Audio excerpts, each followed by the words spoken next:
Please don't ever make her blue.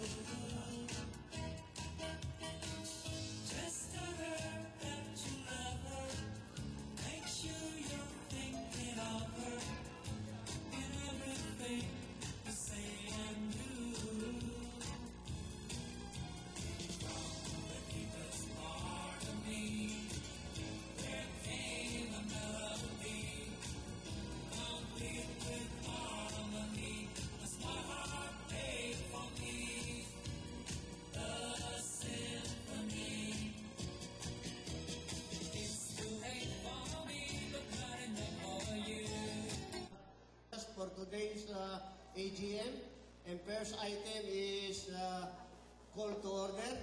Of course, there being a quorum, I hereby declare this meeting in order. First item is the reading of the previous minutes of the meeting.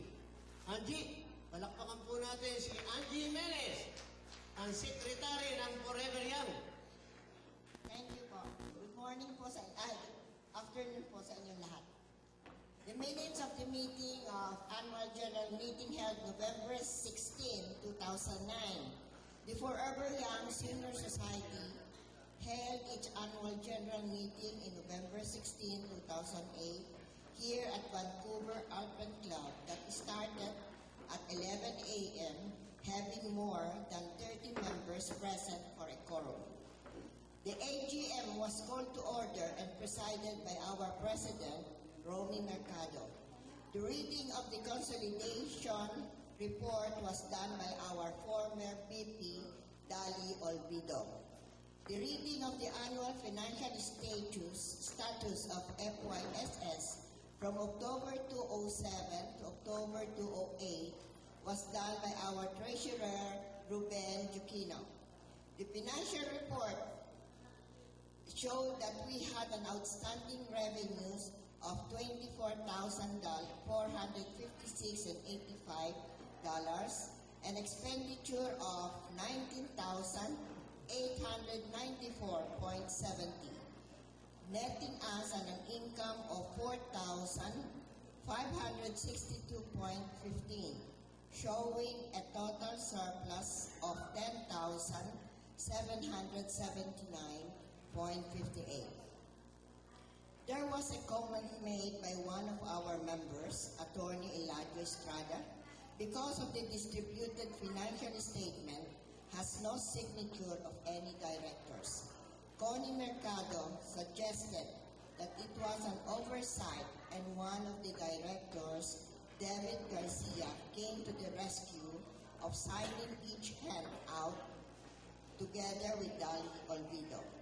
The final agenda was the remarks coming from the President, Romy Mercado, thanking all of the members of their continued support and attendance leading to the successful years of FYSS. Thereby having no more agenda to discuss, the President adjourned the annual general meeting at 12 noon. Thank you very much.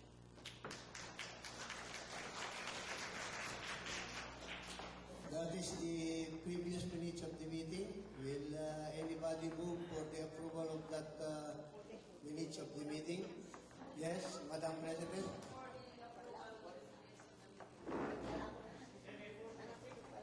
Okay. Any objection to that?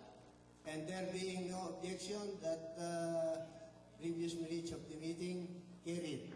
Okay, let's go to the second item, the reading of the financial report by our Treasurer, Ruben Juquino.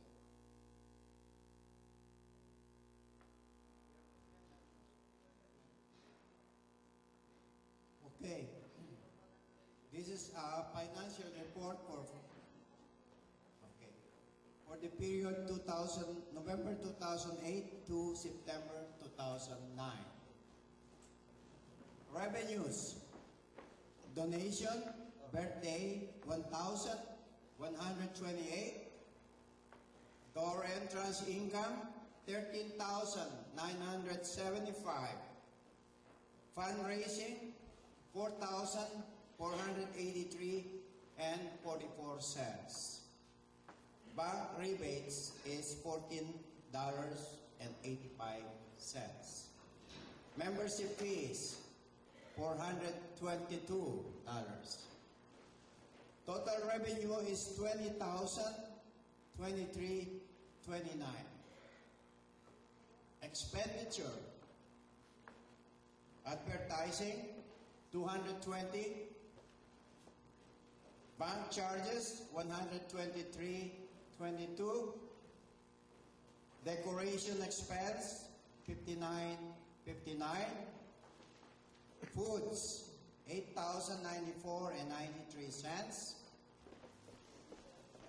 Fundraising expense, food supplies is $1,022.16.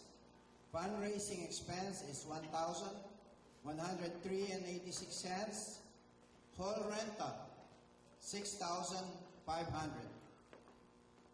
Journal newsletter expense, $22.35. Membership benefit, Abuloy, $600. Music, $2,570. Office supplies, $162.45. Janitorial services, $200. Miscellaneous, $15. Legal expense, $40. Equipment purchase, coffee maker, $178.08. A total of $20,911.64. Expenditure over revenue is $888.35 minus. Surplus as of October 31st, 2008, $10,779.58. Cash in the bank as of September 30, $9,751.74. Cash on hand, $139.49. Total current surplus, $9,891.23. Yan po ang ating pera sa bangko ngayon. That's it.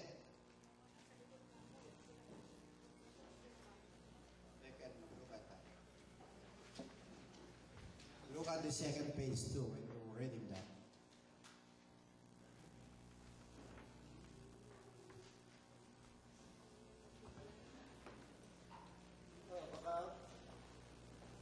Baka ho merong question daw. Ano?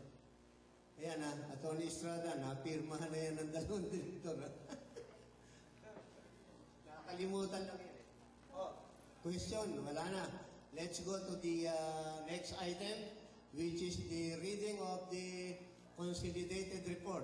Yung consolidated report na yan, yung reading no, that is stipulated in the bylaws of Forever Young.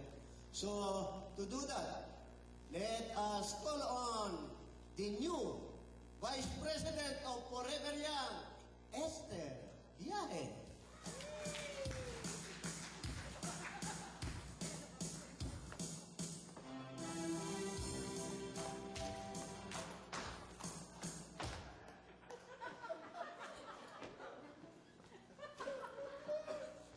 Hello, magandang hapon sa inyong lahat. Ang consolidated report na babasahin ko ay simula noong January 25, 2009. That was a regular program with black and white theme.